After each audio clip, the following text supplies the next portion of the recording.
population down to 500 million, which is over a 90% reduction in humanity. Now that we have abandoned everything we've been trained to think prior to this moment, we can start looking at the world for what it is, instead of what people tell us it is.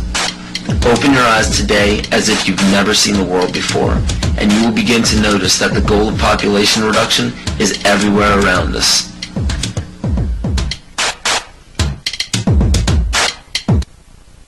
Let me assure you that absolutely nothing that I'm going to tell you is exaggerated, is interpolated, or is imagined.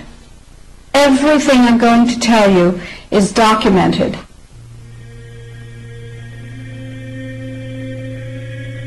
He who controls food controls the world.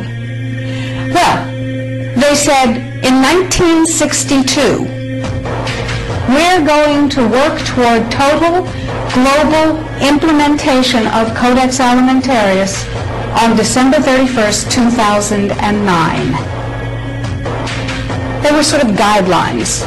Now, Codex Alimentarius Commission is administered by the World Health Organization, WHO, and the FAO, the Food and Agriculture Organization. They fund Codex and they run it at the request of the UN. So they're mommy and daddy to Codex Alimentarius. In 1994, Codex, with no notice here in this country whatsoever, declared nutrients, put on your intellectual seatbelts, declared nutrients to be toxins. They're poisons. Under Codex, every dairy cow on the planet must be treated with Monsanto's recombinant bovine growth hormone. Furthermore, under Codex, every animal used for food on the planet must be treated with subclinical antibiotics and must be treated with exogenous growth hormones.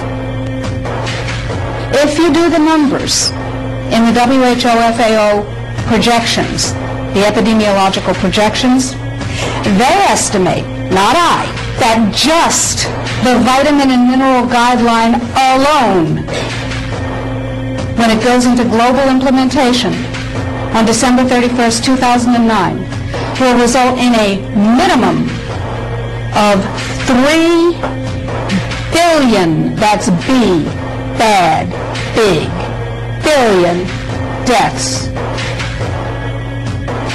1 billion through simple starvation.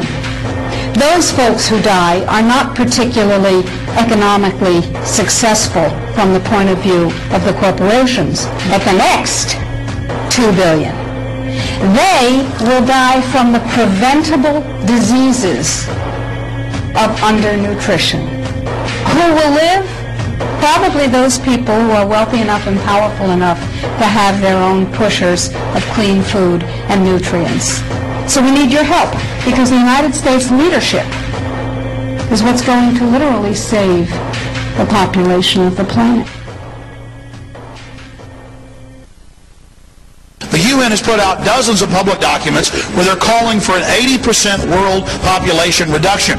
In fact, at the Beijing Women's Conference, the World Conference, back in 1997, the head of the UN Food Program said, "We will use food as a weapon against the people."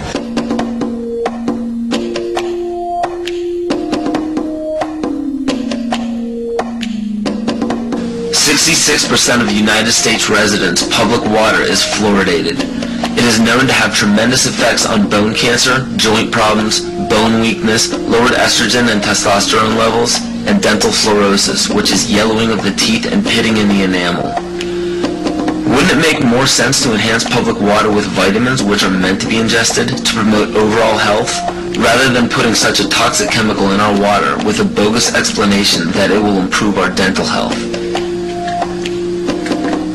We now know that fluoride causes more dental problems than it solves. Something doesn't seem right about this. Do you honestly believe that these companies care deeply enough for the people to spend large amounts of their own money to fluoridate public water when the people already purchase their own toothpaste? But there's a difference between toothpaste and drinking water. We don't ingest toothpaste. If you go to any hardware store and look at any rat poison product, you will only find one ingredient: sodium fluoride.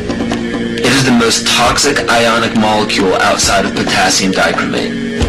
Now Dannon, along with other companies, have begun fluoridating bottled water. It is becoming increasingly difficult to get away from. And the fact that fluoride is also used in many prescription antidepressants shows that it eliminates aggression and motivation in people. Fluoride, to my knowledge as a physician, has absolutely no biological benefit whatsoever. But one of the significant things is that the Russians carried out all sorts of experiments on people living in the Gulag. One of them, of course, was to fluoridate the water. Why? You fluoridate the water, why people are not as aggressive as they ordinarily would be. In fact, what is the active ingredient in Prozac that is so widely distributed in America today? Well, it's a fluoride compound. And now, we are finding that public water nationwide is showing up with arsenic, lead, cadmium, and thermonium, which is a radioactive form of lead. Cancer, lowered sex drive, birth defects, sedation, and brain defects. Does this not sound like a wonder drug for anyone aiming to control a population? It's quite astonishing, Paul, the degree to which environmentalists have not been educated about fluoride.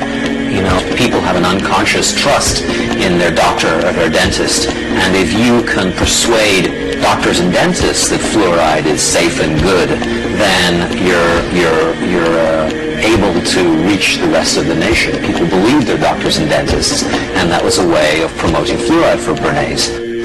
Fluoride was killing their cattle, destroying their crops. Fluoride given to rats had produced bone cancer and liver cancer, and that those results had been doctored to make it look as though fluoride hadn't caused as much cancer. The pattern that we saw, it typically is what we see with other neurotoxic agents that are well known to cause a hyperactivity or a memory problem or an IQ problem. When I first presented the results of these studies, one of the individuals sitting and listening to the results, he says, "Do you have any idea what you're saying?" And he says, "You're telling us that we're reducing the IQ of children." And basically I said, yes.